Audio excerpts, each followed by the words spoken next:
कि देहिक देविक भौतिक तापा राम राज पाऊ नहीं व्यापा। यानी कि राम जी के राज में ना तो किसी को कोई शारीरिक पीड़ा होती थी, ना कोई देवताओं के द्वारा दी गई पीड़ा होती थी, ना कोई संसार के द्वारा दी गई पीड़ा होती थी। आज राम राज की आज स्थापना करने के बाद में आज राम जी जो है आज अपने साकेत धाम के लिए आज समस्त भक्तों के ऊपर अपने अयोध्या वासियों के ऊपर कृपा करके आज जब साकेत धाम के लिए चलने के लिए तो बंधुओं आज यहाँ राम जी सबसे कह रहे हैं कि आप हमारे साथ साकेत धाम चलो, है ना। और ऐसे आज हमारा भी मन ऐसा हो रहा है, आप लोगों को छोड़ने का नहीं हो रहा है। मन तो ऐसा कर रहा है जैसे राम जी जा रहे थे साकेत धाम तो सबसे कह रहे थे अयोध्या वासियों से कि आप हमारे साथ चलो।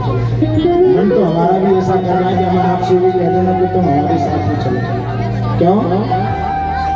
क्योंकि कल से ना तो हम यहाँ जीतेंगे और ना आप जीतेंगे।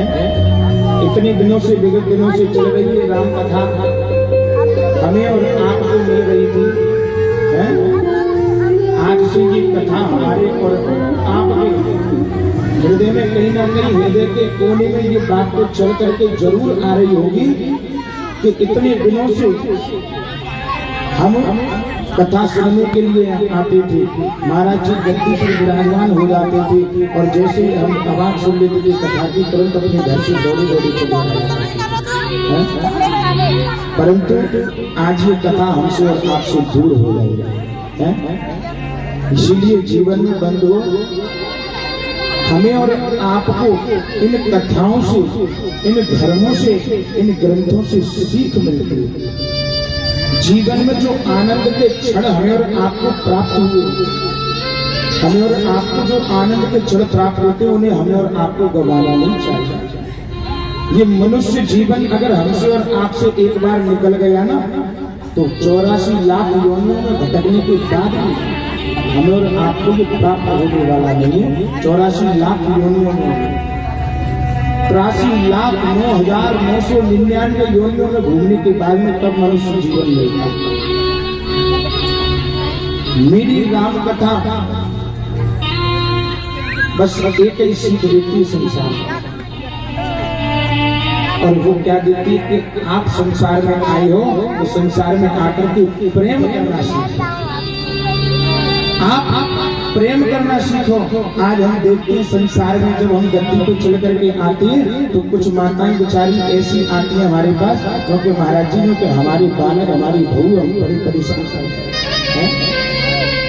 वृद्ध अवस्था में ऐसे माता पिता ने इतने झेले तुम्हें बुढ़ापे में और झेले है। संजीवन बूटी कोई पीके नहीं आया जो सदैव जीवन जिंदा रहने वाला है। जब कोई व्यक्ति हमसे दूर हो जाता है ना तब उसकी कीमत हमें मालूम पड़ती है। घर में जब वो वृद्ध लोग नहीं रहते ना तब वो 100 रुपया वो तारों लाके लटका रहे और तारे वो चोर चोर के जब ले जाए तब मालूम पड़ेगा कि बूढ़ा कैसा भी था, कम से कम घर में निगरानी तो रखता था। तब हमें और आपको उसकी याद आती है। जब कहते ना कहावत के चिड़िया चुग जाए खेत को तो फिर पछताई से क्या। सास बहू से प्रेम नहीं, और जब भाई सास मर जाती है तो भाई बहू उस सास के ऊपर अपनी छाती पीट पीट के रोती है जो कि आज मेरी सास बची है। वो भले कितनी भी बुरी थी फिर भी आज वो है। ये जीवन क्षण भर का है, ये चलते दे रहे हैं। पानी का बबूला होता उसका तो भी समय होता है, लेकिन इस जीवन का तो वो भी भरोसा नहीं है कि आज हम रात को अच्छे से सोए हैं और सुबह उठे नहीं है। मरने वाला व्यक्ति कितनी सुंदर बात था कि जब मैं जिंदा था, मृत्यु कितनी सुंदर है। जब मैं जिंदा था तो मुझे कोई अपने पास तक नहीं बैठाता था, और आज जब मैं मर गया तो सब मेरे चारों ओर घेरा लगा करके रो रहे हैं। जिंदा था तब मुझे किसी ने अपने पास नहीं बैठाया, और आज जब मर गया तो सब मेरे चारों ओर घेरा लगा करके। जब मैं जिंदा था किसी ने मुझे एक गिलास पानी तक के लिए नहीं पूछा। जब मैं जिंदा था किसी ने मुझे एक रूमाल तक भेंट नहीं करी, और आज जब मर गया तो नई नई शोले उड़ा रहे हैं। नई नई सौले मुझे उड़ारे मरने के बाद ये सौल किस काम की? अगर जो सौल हमें अगर जिंदा पे मिल जाती है तो हम मर बताओ। पर ये दुनिया वालों की रीति है, जब तक तुम इस संसार में रहोगे दुनिया वालों से मोह करोगे, ये आपको कष्ट ही देगी, ये आपको कष्ट के अलावा और कुछ नहीं दे सकती। ये व्यक्ति, मरने वाला व्यक्ति कहता है कि मृत्यु कितनी सुंदर होती है। तो जब मैं जिंदा था तो किसी ने पूछा नहीं है? आज जब मैं मर गया हूं तो मुझे देसी घी में जलाया जा रहा है, मेरे मुंह में देसी घी जलाया डाला जा रहा है। ये देसी घी जिंदा पे मिल जाता है तो मैं मरता है। मेरे बालक ऐसे, मेरे बालक मेरे पास गरीबी थी जिन्हें कोई देखने वाला नहीं था, और आज जब मैं मर गया हूं तो सब अपनी ममता को बहा रही है। कितनी सुंदर है मृत्यु। कम से कम जब हम और आप मर जाते हैं तो कम से कम सब इकट्ठे तो हो जाते हैं, लेकिन ये दुनिया वालों से आस लगाओगे तो आप ऐसे रह जाओगे। इसलिए दुनिया वालों से आस नहीं लगानी चाहिए, अगर आपको भगवान से आस लगानी, अपने माता पिता के चरणों में सेवा करनी चाहिए।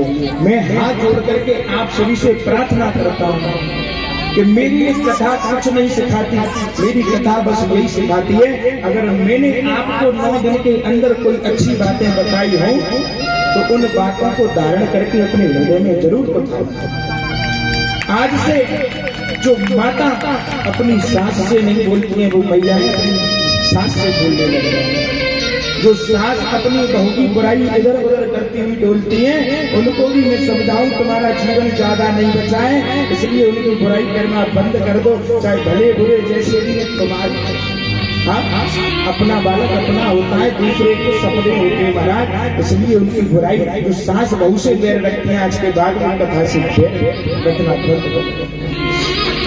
वैसे तो आप सब मुझसे समझदार हो, मेरे वृद्धजन बैठे हुए, पर मैं देखता हूँ आज घर में भाई भाई में बिल्कुल भी प्रेम।